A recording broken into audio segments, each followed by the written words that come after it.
नमस्कार, मैं हूं क्रांति संभव। आज आपके साथ न्यूज पॉइंट में बात करेंगे आज बिहार विधानसभा चुनाव से पहले उस महागठबंधन की जिसकी बुनियाद में दरार बन गई है। वो रिश्ता टूट गया जिसके बारे में लालू यादव ने कहा था कि सीमेंट का जोड़ है। बीजेपी से निपटने के लिए जिस जनता परिवार को एक होते और कई पार्टियों का महागठबंधन बनते हमने देखा था, उससे समाजवादी पार्टी अलग हो गई। पार्टी के नेता रामगोपाल यादव ने कहा कि समाजवादी पार्टी आहत है। आहत वो उस रवैये से है जो आरजेडी और जेडीयू की तरफ से बिहार में समाजवादी पार्टी को देखने को मिला। रामगोपाल यादव ने यह भी कहा कि उन्हें बिहार में 2 सीटें मिल रही हैं या 5, ये जानकारी उनके पास मीडिया से आ रही है, उनसे कोई चर्चा तक नहीं की गई। ये पार्टी का अपमान है। उन्होंने कहा कि महागठबंधन की बाकी पार्टियां गठबंधन धर्म का पालन नहीं कर रही है। तो इस ऐलान से क्या असर पड़ेगा बिहार की राजनीति पर, जबकि विधानसभा चुनाव बहुत जल्द आने वाले हैं, जिसको लेकर तमाम खींचतान और समीकरण बन रहे हैं, बैठ रहे हैं। इस पर सोचने से पहले कुछ आंकड़े आपके सामने हम रख देते हैं। जैसे बिहार में समाजवादी पार्टी की राजनीतिक पकड़ क्या रही है। सन 2000 में सपा ने 122 सीटों पर विधानसभा अपने उम्मीदवार उतारे थे, जिसमें से 118 सीटों पर जमानत जब्त हो गई थी। 2005 में पहली बार जब चुनाव हुए तो 142 सीटों पर चुनाव लड़ी पार्टी, 4 सीटों पर जीत हासिल की, 6 लाख वोट मिले। 2005 में दोबारा भी विधानसभा चुनाव हुए, 158 सीटों पर पार्टी लड़ी, लगभग 6 लाख वोट मिले, थोड़ा सा कम, लेकिन 2 ही सीटों पर जीत मिल पाई। वहीं 2010 में सपा ने 146 सीटों पर उम्मीदवार उतारे, सभी की जमानत जब्त हुई, पार्टी को 1,60,000 के आसपास वोट मिले। और 2014 में लोकसभा चुनाव की बात करें तो 1 लाख से भी कम वोट मिले। अब ये सब आंकड़े इसलिए हम आज आपको दे रहे हैं क्योंकि इससे एक बैकग्राउंड मिलता है इस चर्चा के लिए। बिहार में समाजवादी पार्टी की राजनीतिक पकड़ नहीं रही है, जो थी भी वो पिछले 15 साल में जिस तरह से आंकड़े बता रहे हैं धीरे धीरे घटी ही है। अब इस जानकारी के साथ आप सोचेंगे क्या असर पड़ेगा बिहार की राजनीति पर और महागठबंधन पर समाजवादी पार्टी के आज के ऐलान का। तो अब कई जानकार, कई पत्रकार जो बिहार की राजनीति देख रहे हैं वो भी कह रहे हैं कि संबंध विच्छेद से जनता परिवार वाला जुमला तो फिर से गया ही। ऐसा नहीं कि अकेले लड़कर सपा बहुत बड़ा उलटफेर कर देगी, लेकिन इसका असर दरअसल समीकरणों पर पड़ेगा। इससे नीतीश कुमार और जेडीयू को नुकसान हो ही सकता है, पर बीजेपी को पक्का फायदा होता बताया जा रहा है। अब कई सारे सवाल उठ रहे हैं सपा के इस ऐलान से कि ऐन वक्त पर ऐसा ऐलान अब क्यों किया समाजवादी पार्टी ने, वो भी उस पार्टी ने जिसके मुखिया को जनता परिवार का मुखिया माना गया। क्या वाकई पार्टी को लग रहा है कि वो 5 से ज्यादा सीटें बिहार में जीत लेगी? क्या इससे बीजेपी को फायदा नहीं होगा? क्या इस ऐलान का रिश्ता प्रधानमंत्री मोदी और मुलायम सिंह यादव की मुलाकात से भी है?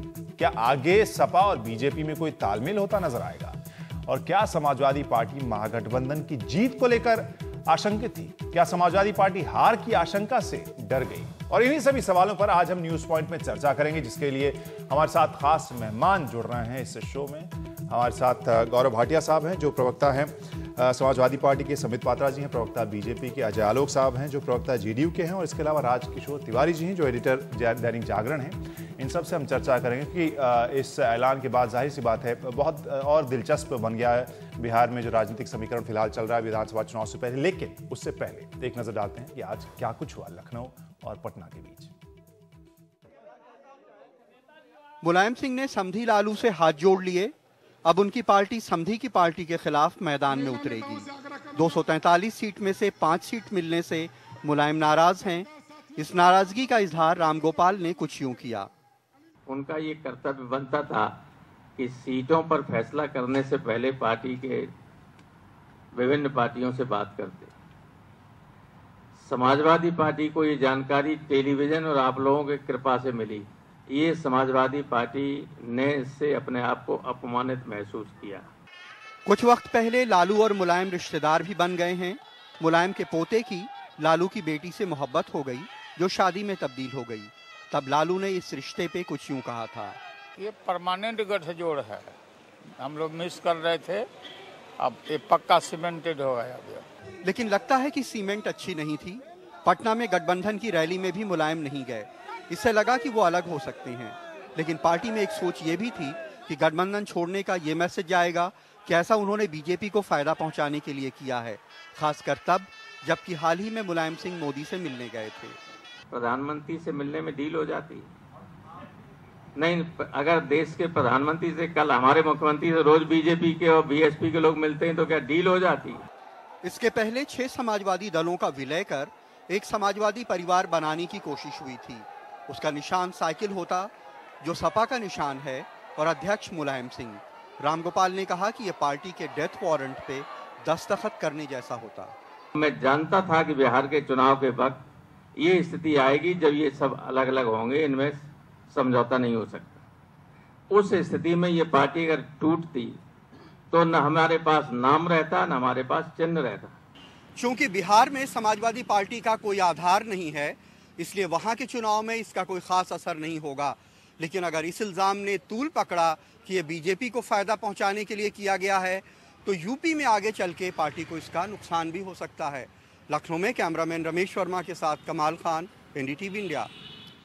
तो बिहार में जनता परिवार से मुलायम के अलग होने से जहां गठबंधन में मायूसी है, वहीं एनडीए के खेमे में खुशी है। बीजेपी बता रही है कि दरअसल ये हार का अंदेशा है, जिससे बचने के लिए मुलायम सिंह यादव अलग हो गए हैं।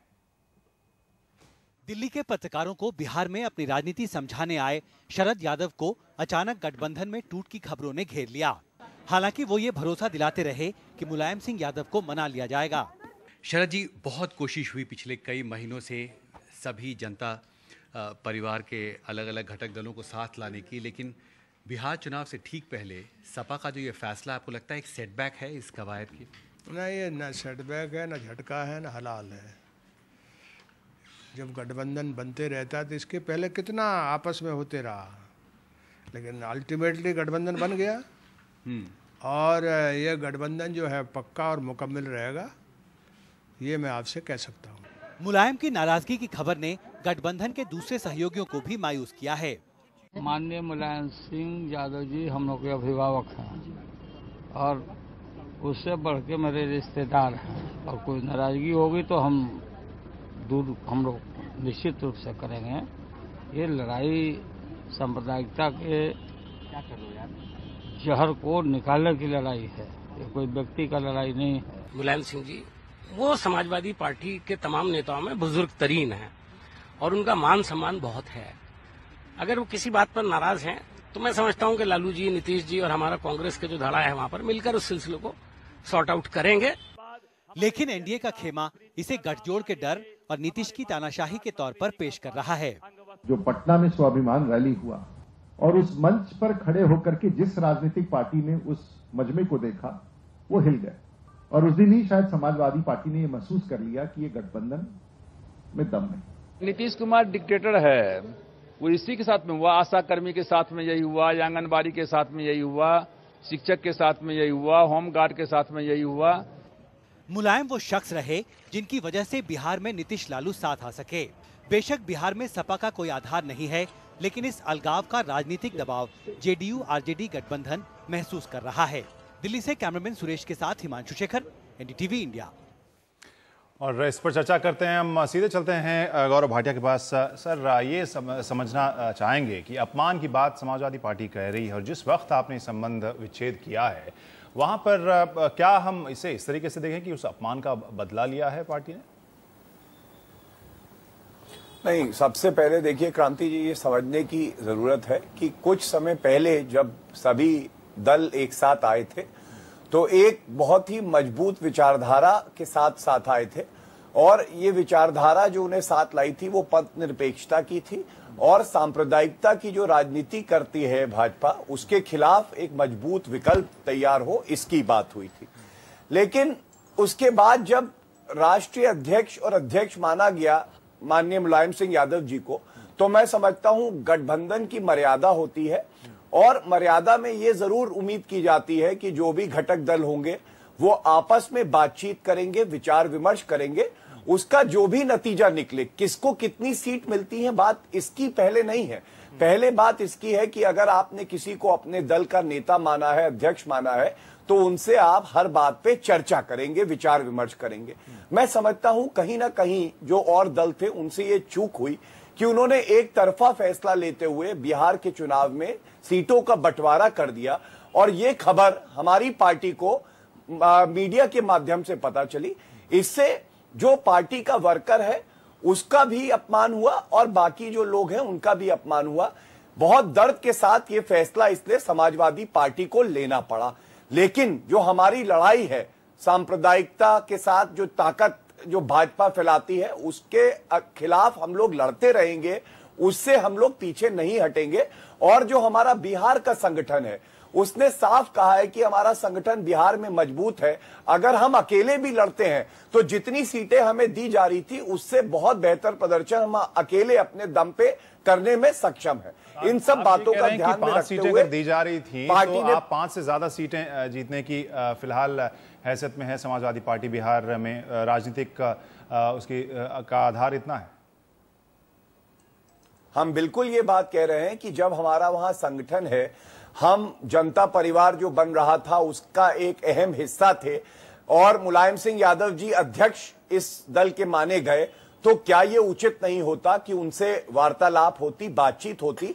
और मुलायम सिंह यादव जी का दिल इतना बड़ा है कि जो सभी पार्टियों के हित में होता और बिहार की राजनीति को बदलने के लिए जरूरी होता, वो ये जरूर निर्णय लेते कि वो सबको हित में होता और सबका ध्यान रखते। लेकिन जिस धर्मनिरपेक्षता की आप बात कर रहे हैं वहां पर हम इस मुद्दे के ऊपर हम जाएंगे, अजय आलोक जी से पूछेंगे कि आखिर इस तरह का मनमुटाव क्यों रहा। लेकिन एक पॉइंट आपसे अभी जानना समझना चाहेंगे। आप शुरू में ही आपने बात कर दी धर्मनिरपेक्षता के खिलाफ ये पूरा गठबंधन बना था, तो ऐसे में आपको नहीं लगता या समाजवादी पार्टी को ये नहीं लगा कि बिहार में जो स्थिति है फिलहाल वहां पर फायदा सीधे बीजेपी और एनडीए को मिलेगा अगर आप इस तरह से ये झटका देंगे इस महागठबंधन को?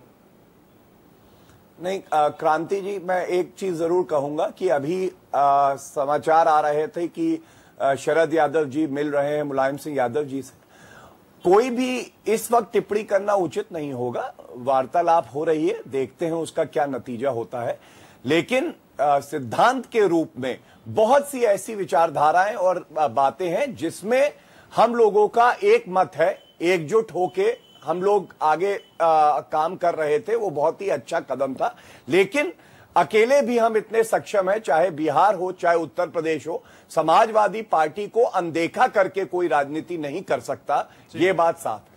तो यहाँ पर चाहे सीट 2 देते या 5 देते शायद उसकी उतनी अहमियत नहीं थी। अजय आलोक जी, जिस तरह से गौरव भाटिया बोल रहे थे कि अहमियत इस बात की थी कि आप उनको कॉन्फिडेंस पे लेते, कम से कम चर्चा की जाती। और जो आरोप लगा रही है समाजवादी पार्टी, आप जेडीयू या फिर जो महागठबंधन के बाकी पार्टी हैं उन्होंने उस गठबंधन धर्म का निर्वाह नहीं किया। आखिर क्यों ऐसी स्थिति आ गई इस संबंध में? नहीं, गौरव भाटिया जी जो कह रहे हैं वो उनके विचार हैं, लेकिन हमारा ये मानना है कि ये महागठबंधन का निर्माण जो हुआ था, जनता परिवार जिसको हम कहते हैं, महागठबंधन दोनों अलग चीज है।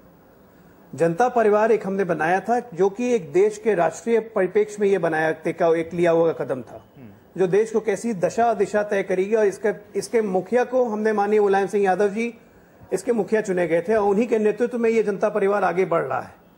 आज महागठबंधन की जो बात हो रही है, मजेदार बात यह है कि इस महागठबंधन के नेता का चयन भी माननीय मुलायम सिंह यादव जी ने अपने आवास पे किया था, उसकी घोषणा की थी और उन्होंने ही कहा था कि जदयू और राजद मिलकर चुनाव लड़ेगा। और हमें ये नहीं समझ में आ रहा है कि हम तो बिल्कुल आज भी कहते हैं कि माननीय मुलायम सिंह यादव जी हमारे नेता हैं और ये गठबंधन, ये जनता परिवार उन्हीं के नेतृत्व में आगे बढ़ेगा। तो फिर ये असमंजस, ये कंफ्यूजन की स्थिति कहां से आ रही है? वही तो सवाल और ऐसा क्या हो गया? 30 तारीख को आपने उसके साथ चर्चा 30 तारीख को नहीं, मैं क्रांति जी आपको बता रहा हूं, मैं क्रांति जी बता रहा हूं, ऐसा नहीं है कि ये 5 सीटों की घोषणा हमने कल की है या परसों की है। ये 30 तारीख के पहले ये घोषणा लालू जी ने कर दी थी कि 3 सीटें दे रहे थे, 2 सीटें मैं अपनी कोटा से और दूंगा, 5 सीटें दूंगा। और इस घोषणा के बाद 30 तारीख की स्वाभिमान रैली हुई है जिसमें शिवपाल जी आए हैं। शिवपाल यादव जी ने भाषण दिया है, उन्होंने महागठबंधन मजबूत करने के लिए भाषण दिया है।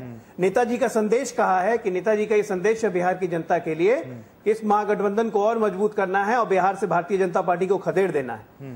तो आज अचानक ये स्थिति आई है, तो हम तो शुरू सुबह से ही आग्रह कर रहे हैं कि आप पुनः विचार करें। ये कहीं से भी ये हितकारी कदम नहीं हो सकता है और इससे एक देश में एक मैसेज ठीक नहीं जाएगा। और हमें उम्मीद है कि लोग पुनः विचार करेंगे और वापस अब ठीक हो जाएगा। ऐसी कभी कोई खतरे की कोई बात नहीं। तो क्या फिर आपके हिसाब से क्या वजह है, क्यों समाजवादी पार्टी इतनी रुष्ट है महागठबंधन से? नहीं, मैं मानता हूं कि 5 सीटें लेने में कहीं ना कहीं समाजवादी पार्टी जो उत्तर प्रदेश की सबसे बड़ी पार्टी है, बिहार में भी उनका अपना जगह है, तो कहीं ना कहीं लोगों को, कार्यकर्ताओं को तो खराब लगता ही है। लेकिन ये महागठबंधन की व्यवस्था है। आप ये देखिए कि जदयू लड़ता था 160 सीटों पर, राष्ट्रीय जनता दल लड़ती थी 180 सीटों पर, जब हम 100 पे आ गए, कांग्रेस भी 2-2 सीट पे उम्मीदवार लड़ाती थी, वो 40 पे आ गई। जब महागठबंधन बनेगा तो कहीं ना कहीं सब दलों की सीटें तो घटेंगी ना, क्योंकि सीटें तो बढ़ नहीं सकती हैं, वो तो 243 ही हैं, उसी हिसाब से एडजस्ट होता है। तो उसमें पार्टी के कार्यकर्ताओं को कहीं ना कहीं उनको अपमानजनक लगता है, इसमें कहीं कोई शक नहीं है। लेकिन इसमें तो खैर नेताओं का अपने कार्यकर्ताओं को समझाना पड़ेगा कि ये सबको मिल के चलना है, सबको कहीं ना कहीं झुकना है, इसी में ऊपर नीचे करके सबको आगे बढ़ता है। सीटों की तो संख्या पे कोई बात ही नहीं होनी चाहिए, 3 हो 5 हो 10 हो, लेकिन यहाँ मकसद बहुत बड़ा है, उस मकसद को हम लोग कोई में से कोई नहीं भूल सकता है। गौरव भाटिया जी, तो मकसद को क्या समाजवादी पार्टी भूल रही है यहाँ पर? नहीं, समाजवादी पार्टी ने कभी भी सत्ता के लिए राजनीति नहीं करी है, और इसका बहुत ही अच्छा उदाहरण यह है कि 2009 में जब लालू जी ने कहा था और उस वक्त पासवान जी भी साथ में थे, तो बिहार में समाजवादी पार्टी ने संगठन होने के बावजूद चुनाव नहीं लड़ा था कि वहां पे जो है ये लोग लड़ रहे हैं और हम उत्तर प्रदेश में चुनाव लड़ेंगे, ये तय हुआ था। आज जो है स्थिति थोड़ी सी भिन्न है, और मैं फिर से दोहराऊंगा कि विचार विमर्श करते हुए अपने जो चुने हुए अध्यक्ष हैं उनसे बात करते हुए अगर निर्णय लिया जाता तो वो एक गठबंधन की मर्यादा के अनुरूप होता और वही उचित होता, लेकिन ऐसा हुआ नहीं, और ये दुर्भाग्यपूर्ण है। और साथ में हमारे वर्कर इससे आहत हुए, हमारे नेता जो बिहार में हैं वो आहत हुए, और उन्होंने कहा कि हम लोग अपने दम पे चुनाव लड़ सकते हैं। और तब ये फैसला जो पार्टी का पार्लियामेंट्री बोर्ड है उसकी आज दिन में बैठक हुई, उसने ये अहम फैसला लिया और घोषणा की गई। ठीक है गौरव जी, एक सवाल इसी से जुड़ा हुआ आ रहा है, जो जब से ऐलान हुआ प्रेस कॉन्फ्रेंस के तुरंत बाद से कयास लगाए जा रहे हैं कि क्या इस ऐलान का संबंध प्रधानमंत्री मोदी और मुलायम सिंह यादव की मुलाकात से भी लगाया जा सकता है? क्रांति जी, पूरी जिम्मेदारी से समाजवादी पार्टी की एक जो विचारधारा रही है उसको मैं जरूर कहूंगा कि कुछ भी ये नहीं बदल सकता। जो हम लोग सांप्रदायिकता की राजनीति भाजपा करती है उसका विरोध करते आए हैं और करते रहेंगे, और जो खोखले वादे नरेंद्र मोदी जी ने विकास के किए कि हम रोजगार देंगे और वो पूरे नहीं हुए, उसका विरोध आपको परस्पर आगे बिहार में और उत्तर प्रदेश में दिखाई देगा। तो अटकलें जो लगाई जा रही हैं वो मीडिया का काम है, स्वाभाविक है, लेकिन इसका खंडन करते हुए हम कहेंगे कि हमारी विचारधारा बिल्कुल भिन्न है। हम लोग पंथ निरपेक्षता और समाजवाद की बात करते हैं जो संविधान में लिखा है, और भाजपा समाज को बांटने ये केवल कयास ही होंगे, आप किसी भी तरीके का तालमेल हम नहीं देखेंगे सपा और बीजेपी की। ठीक है, संबित जी आपके पास आना चाहेंगे। आप ये कह रहे हैं कि हार के डर से समाजवादी पार्टी इस गठबंधन को छोड़ रही है। यहाँ पर जो पिछले आंकड़े बता रहे हैं उस हिसाब से वैसा आधार नहीं है सपा का बिहार में। फिर आपके लिए एक राहत की बात होगी एनडीए के लिए इस संबंध के टूटने की? नहीं, किसी के संबंध टूट जाए और हम राहत की सांस ले, ये सब ठीक नहीं होगा कहना। मगर जिस प्रकार से हम ये देख रहे हैं डेवलपमेंट जो हो रहा है उसमें 2-3 बातें महत्वपूर्ण हैं। आप देखिए, आज रामगोपाल यादव जी ने जो प्रेस कॉन्फ्रेंस किया उसमें एक शब्द उन्होंने प्रयोग किया है, डेथ वारंट। उन्होंने कहा हम डेथ वारंट पे हस्ताक्षर कर दे। ये कोई साधारण शब्द नहीं है, बहुत गूढ़ शब्द है। डेथ वारंट का मतलब होता है पूरी तरह से समाप्त हो जाना। खुद रामगोपाल यादव जो कि सपा के कद्दावर नेता है वो मान रहे हैं कि ये गठबंधन, और खुद ही कह रहे हैं कि ये गठबंधन कभी था नहीं और इस गठबंधन का अंजाम तो डेथ में होगा, मतलब सब कुछ समाप्त हो जाएगा। राजनीतिक सेंस में डेथ वारंट का अर्थ होगा कि राजनीतिक अस्तित्व जो है वो धूलिसात हो जाना, वो धूल में मिल जाना। तो स्वाभाविक रूप से जब समाजवादी पार्टी के कद्दावर नेता कह रहे हैं कि धूल में मिल जाएगी ये अलायंस, तो ये हमें कहने की क्या जरूरत है, ये तो खुद समाजवादी पार्टी कह रही है। और जब धूल में मिल जाएगी तो उसमें जाके हम भी धूल में क्यों मिले? उन्होंने ये लास्ट में कहा, न नाम रहता न चिन्ह रहता। मतलब सोचिए कितने स्ट्रॉन्ग वर्ड्स में वो कह रहे हैं, हमारा सब कुछ लुट जाता, नाम भी लुट जाता, चिन्ह भी लुट जाता, इसलिए हमने समय रहते अपने आप को इससे अलग कर लिया है। अब देखिए, जब ये गठबंधन बना था तो आदरणीय मुलायम सिंह यादव जी अर्थात नेताजी को अध्यक्ष चुना गया था। उनसे कहा गया था इस मर्जर पार्टी का नाम भी आप चुनिए, इसका चिन्ह भी आप चुनिए, झंडा भी चुनिए, सब कुछ आप करिए। एक बड़ा दायित्व दिया गया था। हो सकता है बिहार में बहुत कुछ उनका नहीं है, मगर इतना बड़ा दायित्व लेके अपने सर पे चलना और फिर जब यूपी का चुनाव आए उसी हारे हुए चेहरे को लेकर आना, तो जनता को जवाब नहीं दे पाते। इसलिए इन्होंने सोचा कि डेथ वारंट में किसी भी कीमत पे हमें हस्ताक्षर नहीं करना है। आज देश के सामने कुल मिला के एक संदेश बड़े सख्त रूप से गया है कि जो कुनबा, जो परिवार स्वार्थ के नाते बनता है, देश के हित के लिए नहीं बनता है, उस कुनबे के लिए वो गाना लता मंगेशकर का मुझे याद आ रहा है, वो देखो जला घर किसी का। आप देश को जलाने की कोशिश करेंगे तो ये गाना आपके लिए बिल्कुल प्रासंगिक होगा, वो देखो जला घर किसी का। आप सोचिए आपका घर क्यों जला है, हमसे क्यों पूछ रहे हैं।